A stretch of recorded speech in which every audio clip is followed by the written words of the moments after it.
If you're wondering how many SIM cards you can have in Redmi Note 15 Pro 5G, first of all, let's open settings on our device. From here, we can go into the mobile networks and then find two slots for SIM cards. There's slot number 1 for physical card and slot number 2 for physical card as well. Let me turn off eSIM just to show you that.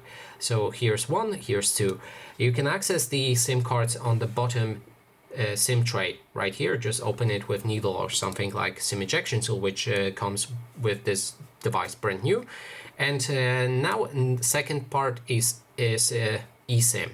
So you have two physical cards and there's also eSIM. But if you want to use eSIM and activate it, it will replace the second physical SIM slot with eSIM, and now you won't be able to use the second slot anymore until you turn off eSIM, but you will have still two cards technically. First one is physical and the second one is eSIM if you have it set up.